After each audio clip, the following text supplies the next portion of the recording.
Hi, everybody. This is Silvio Canto in Dallas, Texas on Monday, October the 31st.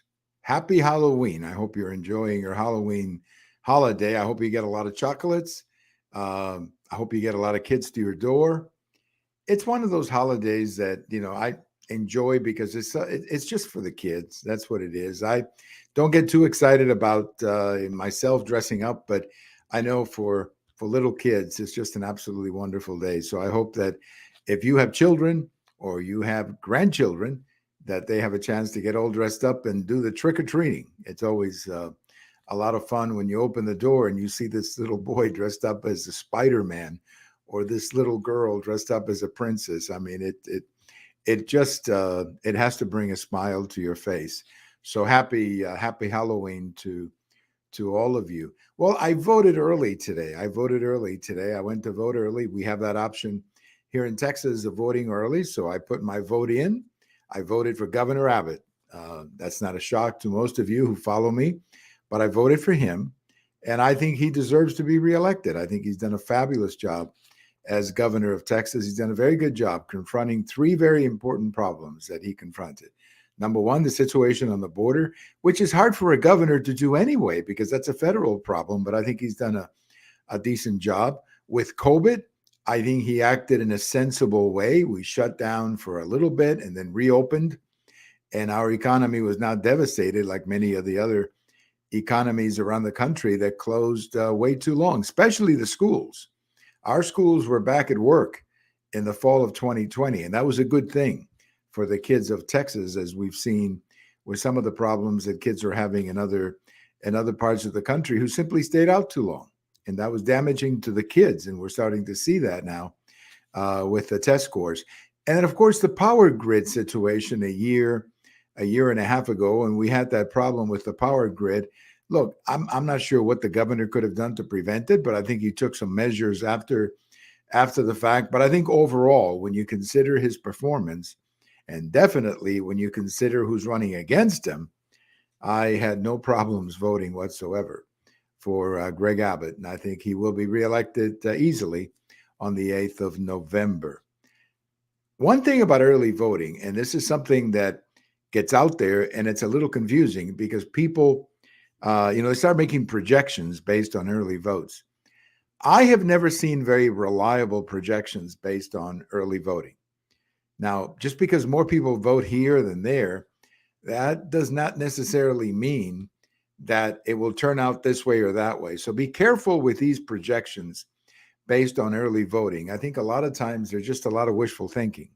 One party or another wishful thinking, somehow trying to project the idea that their side is turning out. Be careful. Be careful with those projections, because honestly, I've never seen projections like that pan out. At least in my experience here in Texas, I have never seen that or those kinds of projections turning out to be true. Let's talk about a post that I have over at the American Thinker on Monday morning, and it's about Brazil. Brazil had an election on Sunday. By the way, let me congratulate Brazilians in this respect.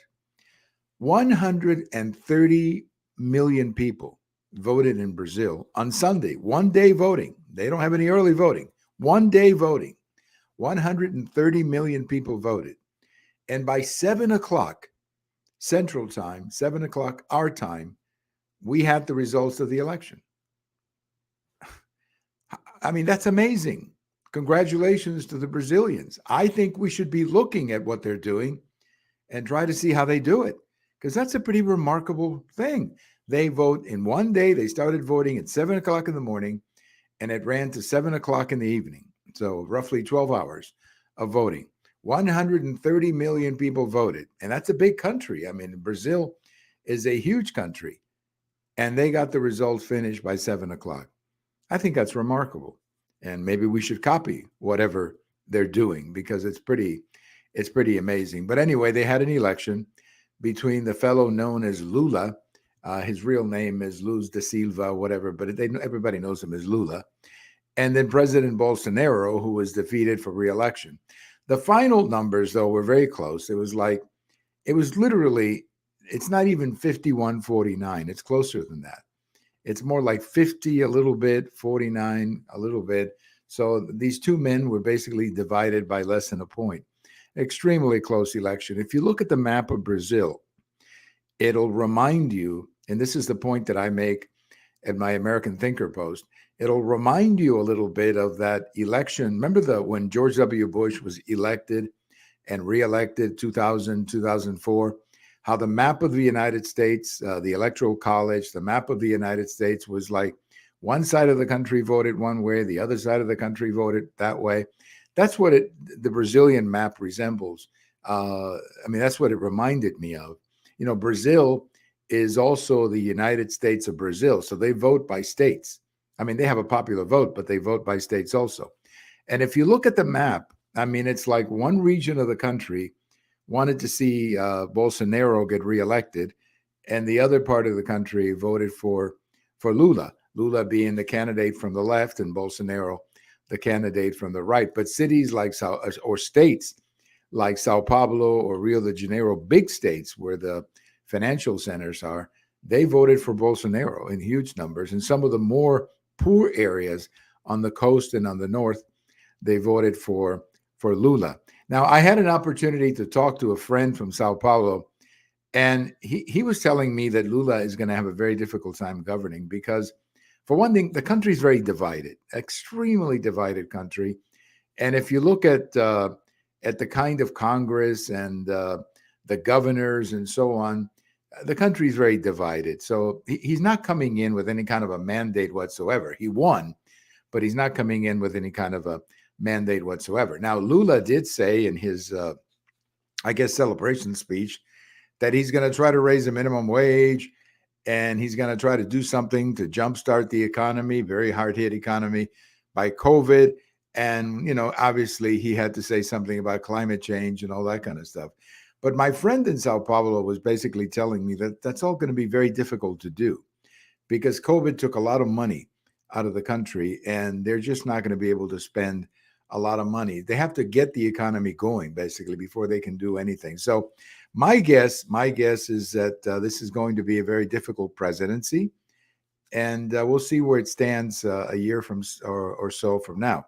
Now, if I had been living in Brazil, I would have voted for Bolsonaro because I have more in common, obviously, with someone from the right than someone from the left.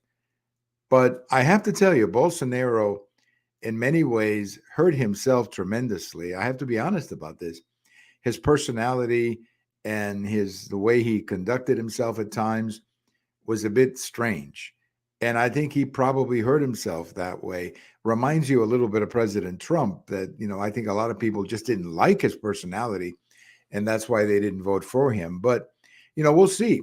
We'll see in a couple of years how people in Brazil look back at Bolsonaro. I think they're going to look back probably pretty well. They're going to look back at Bolsonaro and said he wasn't that bad. And we'll see how Lula turns out to be. It's going to be a very difficult country to manage. That's all I can tell you for the next couple of years. So we wish the Brazilians well, but it's going to be a tough time because every Latin American economy right now is suffering a great deal from the fact that we're in a recession.